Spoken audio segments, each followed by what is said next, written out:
Veja os destaques desta edição do Acontece no Rio. Manifestação no centro termina em violência, quebra-quebra e tentativa de invasão da Câmara. Exposição comemora os 25 anos da Constituição de 1988. E nós aqui do Acontece no Rio também comemoramos os 25 anos da Constituição brasileira com 2 entrevistas especiais para você. Voltamos já já. Olá. Olá. Manifestação dos profissionais da educação termina em tentativa de invasão da Câmara. Grupos de baderneiros infiltrados protagonizaram mais uma noite de terror e quebradeira no centro. A manifestação reuniu 10 mil pessoas, segundo a Polícia Militar. Mas o protesto, que era para ser pacífico, acabou em confusão. Grupos de baderneiros promoveram mais um quebra-quebra no centro do Rio. Barricadas foram erguidas com fogo. Este ônibus foi incendiado na Avenida Rio Branco. Houve tentativa de invasão da Câmara Municipal. A polícia reagiu. Pela manhã, pichações podiam ser vistas no entorno do Palácio Pedro Ernesto. Numa das entradas laterais, muitas pedras lançadas pelos baderneiros permaneciam no chão. A sala do cerimonial, o gabinete da Coordenadoria Militar, entre outras dependências da Câmara, foram atingidos por coquetéis Molotov. Houve princípios de incêndio. Materiais de escritório e equipamentos foram danificados. O presidente, vereador Jorge Felipe, atribuiu os atos de vandalismo a grupos infiltrados entre os professores. Eu quero deixar claro que não imputo essas ações violentas aos profissionais da educação, porquanto já tivemos várias e várias oportunidades de recebê-los nesta instituição, várias e várias oportunidades onde eles se manifestaram à frente da Câmara de Vereadores. Então, em relação a esses profissionais, o nosso respeito e o nosso reconhecimento de que eles não contribuíram para essas ações violentas. O presidente da Câmara disse ainda que o plano de carreira, cargos e remuneração é um avanço para o magistério e está dentro do orçamento disponível pela Prefeitura. A cidade do Rio de Janeiro não tem condição de pagar o que foi solicitado por eles à época. A primeira proposta, em agosto, chegava a um patamar de R$ 132 mil, ao final de 30 anos de carreira. Depois apresentaram uma segunda proposta que oscilava em torno de R$ 61, 62 mil. E, por fim, agora, já no processo de votação dentro da Câmara de Vereadores, eles que alcançavam o patamar do salário equivalente ao ministro do Supremo Tribunal Federal. A cidade do Rio de Janeiro não tem condição de atender. Por mais que os professores mereçam ter este tratamento, mereçam ter um salário à altura do serviço que prestam à nossa sociedade, infelizmente a cidade do Rio de Janeiro não possui recursos para isso. O presidente Jorge Felipe garantiu que a segurança da Câmara era suficiente para proteger a instituição e falou da atuação da Polícia Militar. Eu conversei com o comandante-geral da Polícia Militar ontem à noite, pedindo ajuda e reforço para a Câmara. Então logo eu liguei, passado alguns minutos, nós fomos atendidos. Entretanto, é preciso que se diga o seguinte, que a ação dos Black Blocs, que ontem em torno de 400, foram ações dispersas. Eles usavam um grupo de 5, 6 para fazer ações em locais diferentes. E com isso, com essa estratégia, eles desarticularam certamente a ação da polícia, que foi obrigada também a acompanhar e se dispersar para fazer face a esse movimento deles. Em decorrência disso, a polícia, ao se rearticular, foi que ela pôde prontamente fazer a ação devida e impedir que a Câmara fosse incendiada. Exposição no Museu da República apresenta cartazes e cartas com sugestões da população que ajudaram na elaboração da Constituição de 1988. Há 25 anos era promulgada a Carta Magna do Brasil, a Constituição. O país estava recém-democratizado depois de viver mais de 20 anos na ditadura. A sociedade vivia uma vontade de falar, mudar, garantir novos direitos. A Constituição de 1988 foi elaborada durante 20 meses por 559 constituintes. A Carta Magna trouxe garantias como fortalecimento do Ministério Público, dos municípios e do Legislativo, além dos direitos da criança e do adolescente e a defesa do consumidor. É a 7ª Constituição do país e a que está mais tempo em vigor desde o século XX. Na época da elaboração, não existia redes sociais e internet, mas mesmo assim a população participou, enviando cartas. Essa exposição no Museu da República apresenta o acervo coletado pela extinta Fundação Nacional Pró Memória. O deputado Ulisses Guimarães, que foi o presidente da Assembleia Nacional, é homenageado com uma estátua. O visitante pode ter acesso também a aproximadamente 5.000 cartas de brasileiros de diversas condições sociais, enviadas de vários lugares, com sugestões, dúvidas e reivindicações que eram encaminhadas aos constituintes. Os constituintes deveriam criar mecanismos eficazes para a administração pública se precaver contra os crimes de corrupção, ao invés de remediá-los. Punir severa e exemplarmente esses crimes. De outro modo, o que se sente e percebe é que o povo se sente estimulado também a praticá-los. Temos que desmanchar, de qualquer maneira, aquela imagem de que o Brasil não é um país sério e de que honesto é um otário. A pesquisadora, que fez parte do Pró Memória, destaca a importância do acervo. Nós sabíamos que o Senado e a Câmara registrariam o que eles produziram, né? Mas nós queríamos registrar o que a população estava produzindo, o que as ONGs estavam produzindo, os projetos populares, as emendas populares. Qualquer modificação no texto da Constituição só pode ser realizado por meio de emenda constitucional. Ela precisa, sim, continuar sofrendo ou emendas ou que haja um grupo de juristas e de políticos que proponham à sociedade, e a sociedade, então, votará alguns tópicos para atualização dela. E no próximo bloco, o Acontece no Rio faz uma homenagem aos 25 anos da Constituição Brasileira. Voltamos já já. Estamos de volta com o Acontece no Rio. A Constituição de 1988 foi elaborada por 559 constituintes entre deputados e senadores e é a 7ª na história do país. Promulgada no dia 5 de outubro de 1988, ganhou o apelido de Constituição Cidadã e é considerada a mais completa entre as constituições brasileiras. A nossa entrevista especial apresenta o ponto de vista de um constituinte sobre a Lei Maior brasileira. Estamos comemorando 25 anos da Constituição de 1988. E a nossa entrevista de hoje é com o vereador César Maia, que participou da elaboração dessa Constituição. Vereador, o que mudou nesses 25 anos? Tudo. Porque a questão da democracia é questão das instituições, dos direitos individuais, dos direitos sociais, do funcionamento dos poderes. Enfim, isso tudo muda, porque você vinha da Constituição de 67, que era uma Constituição outorgada pelo regime militar, onde esses direitos tinham sempre uma ressalva. No limite, intervém o Poder Executivo, através de decretos-leis, através de emendas constitucionais. Portanto, muda tudo. Então, você teve uma Constituinte viva, vibrante. O modelo que foi usado pelo presidente Sarney era o modelo clássico das Constituintes, sempre é assim. Você tem um grupo de juristas que forma um documento, uma Constituição para discussão. Porém, essa Constituição que foi coordenada pelo Afonso Arinos, né, essa Constituição, ela incluía o Ministério da Defesa, e naquele momento era uma espécie de agravamento contra os militares, constituía o parlamentarismo, centralizava o ICM, houve uma reação de partida.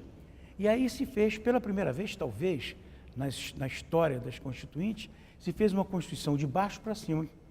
Se tomou os subtemas, os deputados e senadores juntos, né, foram subdivididos por escolha deles, ou dos seus partidos, nesses subtemas. Esses subtemas foram para temas, esses temas foram para a comissão de aglutinação, de compatibilização, e esse documento que sai da comissão de compatibilização é que vai ao plenário, com emendas livres. Quer dizer, o deputado, o constituinte, que eventualmente não participou da comissão de consolidação, ele livremente atuava no plenário, colocando suas emendas, pedindo para voltar o texto da comissão temática, o que ele quisesse. Então foi um processo único e muito interessante, muito democrático, muito aberto. a sociedade civil organizada, seus sindicatos, associações intelectuais, grandes lideranças da sociedade, grandes professores mestres, estavam quase sistematicamente lá dentro. Você esbarrava com eles, pessoas que a gente pede assinatura, autógrafo, pessoas muito importantes, você esbarrava com eles lá dentro. Você pedia, perguntava, pedia opinião, e essas opiniões eram dadas com a maior franqueza do mundo. Uma das coisas que o senhor colocou, uma das grandes mudanças, foi a divisão dos poderes, principalmente do executivo e do legislativo. Essa divisão trouxe força para os vereadores? Olha, isso é um clássico dos regimes democráticos, né? Isso é um princípio do século XVIII, né? Na Declaração de Independência dos Estados Unidos, já está lá na Constituição Americana, portanto, não é nenhuma novidade. Agora, essa Constituição ainda teve, por uma resistência muito grande do Executivo, ainda teve memória do regime autoritário. Uma medida provisória é um caso desses. Limitações à iniciativa do Poder Legislativo em matéria de pessoal, né? Em matéria financeira, em matéria orçamentária. Essas limitações do Poder Legislativo foram incluídas como uma espécie de transição de um regime autoritário para um regime amplamente democrático. O Poder Legislativo, não vou nem falar da Europa, que são regimes parlamentares, mas, por exemplo, dos Estados Unidos, que é um padrão de democracia presidencial, o Poder Legislativo de lá tem muito mais poder do que o de cá, nos 3 níveis. Por exemplo, nos Estados Unidos, o orçamento, o presidente não pode tocar no orçamento. O Legislativo aprova o orçamento e há uma comissão mista, Senado-Câmara, que executa o orçamento. E na linguagem da execução orçamentária, se chama empenha o orçamento. E o Executivo executa aquilo que foi empenhado. E mais ainda, para gastar menos do que está ali, tem que pedir licença para o Legislativo. Para gastar mais, não preciso nem falar, porque não consta do orçamento. Então, claro, nós temos que entender, contextualizar, outra vez essa palavra, hein? Entender que foi um enorme passo num processo de transição da democracia que foi conduzida pelo regime militar. A partir desse grande quadro político, que faleceu muito cedo, Petrônio Portela, que era ministro da Justiça, faleceu com 50 e poucos anos, e que desenhou a emenda constitucional número 5, que vai descrevendo os passos até a democratização plena, a anistia, a eleição de governadores em 1982, de municípios de segurança nacional e capitais, 1985, até 86, que é plena na federação e elege os constituintes. Eu tive já a sorte de estar entre eles e poder aprender tanto na Constituinte. E o senhor acha que a Constituição necessita de uma atualização? Olha, sempre precisará. No modelo nosso, que é de uma Constituição extensa, que não é um modelo americano, que é uma Constituição curta, e nem o modelo britânico, que é uma Constituição constitucionária, que você vai construindo sem um texto constitucional, vai precisar. Agora, eu digo que, com todas as emendas que foram feitas, e não foram poucas, elas não teriam sido feitas se não se tivesse um tronco sólido, que é essa Constituição. Tá bom, vereador. Muito obrigada pela sua entrevista. Nada, eu agradeço. E é com vocês aí no estúdio. Um dos destaques da Constituição de 88 foi garantir o direito à defesa da criança e do adolescente. Esse é o tema de mais uma entrevista especial sobre os 25 anos da Constituição brasileira.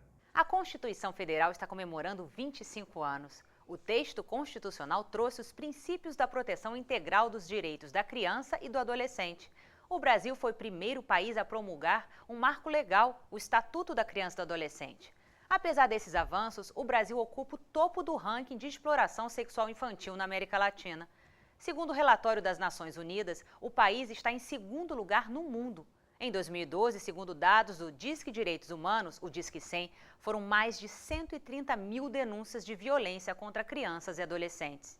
E para falar sobre esse assunto, está aqui no estúdio hoje a assistente social do Centro de Capacitação da Secretaria Municipal de Desenvolvimento Social e doutoranda de pós-graduação em Políticas Sociais da UF, Paula Caldas. Paula, seja bem-vinda. A senhora acha que existe um aumento do número de casos ou realmente as pessoas estão denunciando mais? Olha, Gabi, muito obrigada, por estar contribuindo aqui com essa entrevista. O que a gente tem visto nas pesquisas é que realmente esses casos eles têm aumentado.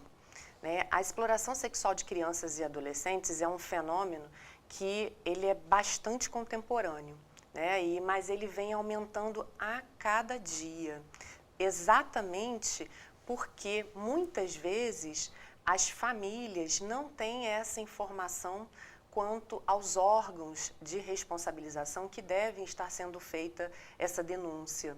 E muitas vezes acabam entendendo que essa exploração faz parte de um cotidiano de pobreza, faz parte de um cotidiano de exclusão, de desigualdade social, e a própria população não entende, né, não entende que essas crianças e adolescentes estão sendo exploradas, mas sim fazem parte de todo um contexto de pobreza. Em muitos casos acontece dentro de casa. Como o poder público pode intervir nessas situações? Muitas das vezes o poder público, ele interpreta isso de uma forma equivocada e acaba retirando essas meninas, meninos, né, das suas famílias. E aí rompe com aquilo que a gente chama dos laços familiares e comunitários. E isso é muito ruim, porque a gente sabe que uma vez abrigada, essa criança, esse adolescente, para ele retornar, né, para a sua casa e manter esses vínculos depois, é muito mais complicado. Então, a ideia é que a gente trabalhe com essa família, é que essa família seja atendida junto aos CREAs, que essa família ela seja acompanhada através de um serviço dentro da proteção social de média complexidade na assistência social, que chama-se PAEF, né, que é um serviço de proteção e atendimento especializado a indivíduos, a famílias e indivíduos. Então, esse serviço, ele dá conta de um atendimento juntamente com assistente social, com psicólogo, a ideia de poder trazer para essa família um novo contexto. Paula, o Brasil é pioneiro nas políticas de proteção à criança e adolescente, como na Constituição, no Estatuto, mas ao mesmo tempo existem muitos casos de impunidade. A senhora acha que falta uma articulação nacional, estadual e municipal? No meu entendimento, e de vários autores, de várias pessoas que estudam essa temática, principalmente a área da criança e do adolescente, é que ainda existe uma ausência de articulação de todos os atores do sistema de garantia de direito, que seja o juizado, que seja o conselho tutelar, né, que ainda em várias cidades, né, atende dentro de uma precariedade dos serviços, tem uma formação precária, não tem um investimento adequado do poder público. Então, a mesma coisa, né, acontece com a Defensoria, o Ministério Público, os centros de defesa, as próprias prefeituras, que somente agora, depois de 2006, 2005, né, com o advento do Sistema Único de Assistência Social, que começa a se organizar para poder dar conta desse serviço. Então, eu acho que falta, na verdade, a gente fortalecer esse sistema de garantia de direitos. Muito obrigada, Paula, pela sua participação. E é com vocês, Ingrid e Francis. E o Acontece no Rio fica por aqui. Se você quiser ver de novo esse programa, é só acessar câmara.rj.gov.br. Até a próxima!